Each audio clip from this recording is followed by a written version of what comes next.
Hey, how's it going, everybody? Welcome back to Art of Creation Homestead. My name is Jason, and we're just going to do a little kind of walk around the yard a little bit, harvest some things, show you how some of the things are still growing. I just stepped over a fence that had electricity running through it, but it must not have been that strong because I didn't really get shocked. But now I'm trapped.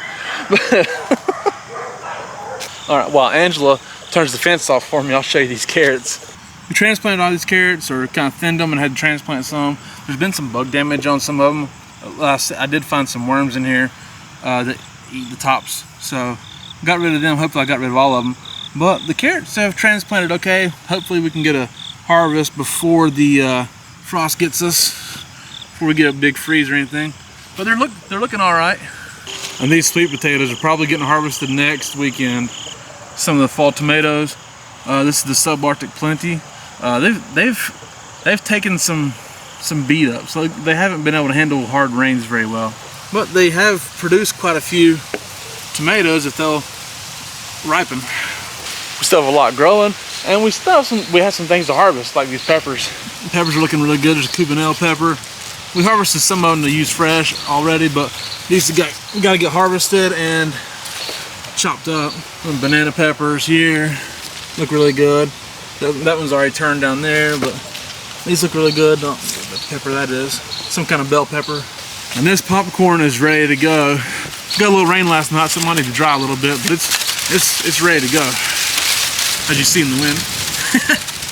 This time of year, while the garden's rough and the major stuff has really died off, there's still some production to be had, and there's still some things that it's really hard sometimes though to keep going, because here we are late September. Things are dwindling, kind of tired. And you don't have as much daylight. That's another thing. You don't have as much daylight, and that gets really tough because you got to figure out what you have time to do and what you don't have time to do. So like these Romas here, these are the ones we planted as well for fall, and they are growing. They've got some damage, obviously, but man, if we can just get a harvest, you know, there's still tomatoes growing, and they're still producing. How much longer do we have? Good question. But I really believe we're gonna be able to get something off of them. And honestly, even if they don't ripen, we'll have a lot of green tomatoes here, and you can do a lot with green tomatoes. Angela makes a delicious green tomato bread. That's awesome. It's delicious. And so you can just chop them and freeze them and make green tomato bread. Also, I think there's probably some green tomato salsa and things like that people use. I don't really know. Fried green tomatoes obviously are delicious. So green tomatoes are still usable even if these don't ripen. Had some more tromboncinas trying to grow. I mean, there's a lot. It's producing a ton of female blossoms this time of year, but hopefully that one hasn't bloomed yet. If that one will bloom and we can get it pollinated, we'll have another one growing here. This one we're trying to let go because they will go as a winter squash as well. And so this one we let go, didn't harvest it, and it is huge. It is massive. It's about 4 foot, over 3 feet, maybe 4 foot long. And we're gonna see what happens with it. If nothing else, we'll at least get some really good seeds out of it and continue on for next year. That tromboncina has been an amazing vegetable to grow. Super productive, and really we've learned that we want to grow more of them. While we've gotten plenty of tromboncina off of 2 plants, I really believe that it's a good vegetable to grow for like feeding your animals. The chickens do like zucchini. I mean, so if we could grow more of that just to feed chickens, you're kind of growing your own animal feed then. Like if we had a larger property at some point in time, grow more of those to feed like cattle, or not cattle, feed pigs with. Pigs would be really good pig feed. But that's not what today's about.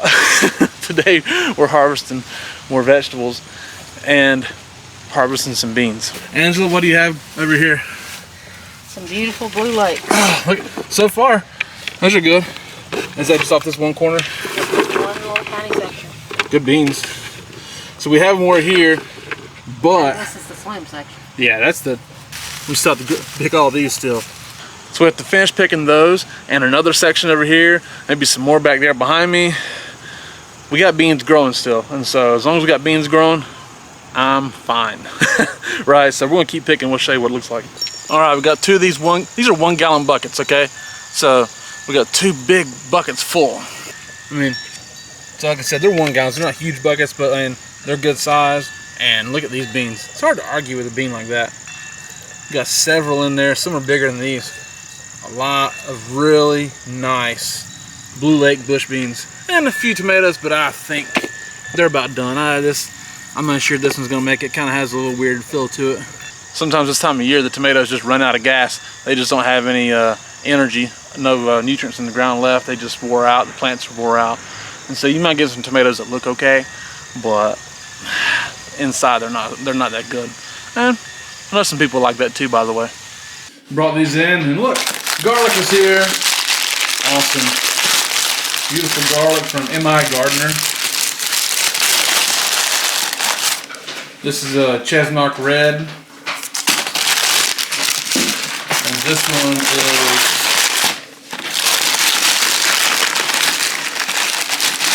bigger. And it's music garlic. We'll be doing a video on planting the garlic later. It's not time to plant it yet. We normally plant it end of September, start of October, somewhere through there. We got Chesnock Red and music garlic. That's hard neck garlic. Both of them are hard neck. That is like a hard neck.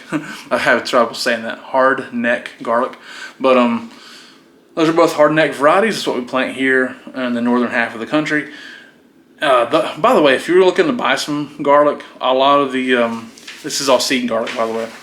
But if you're looking to buy seed garlic, it's better to. I know a lot of it's expensive. I think M.I. Gardner has had probably the best price on it, if he still has any, by the way. This is Saturday. This video is probably coming out on Tuesday.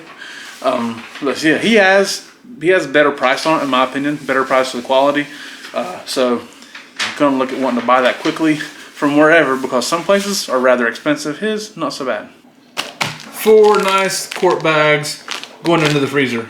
Yeah, a lot of times we will can the beans, but if it's typically 4 or less, we won't can them.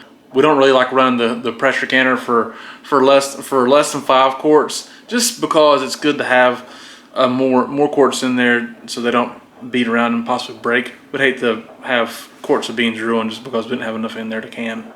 Okay, now we gotta get in here and get these peppers picked. Because our peppers didn't do that well this year, which is an anomaly of a year for us, because we actually had some tunneling critters. I'll show you this. You can see here's a hole. There's plenty of those holes around here that right at the base of our peppers where we have a tunneling critter tunneling right underneath all of our peppers, and it's created smaller plants and less fruit for us. But we still have some. These are green bells. This one good, Ange?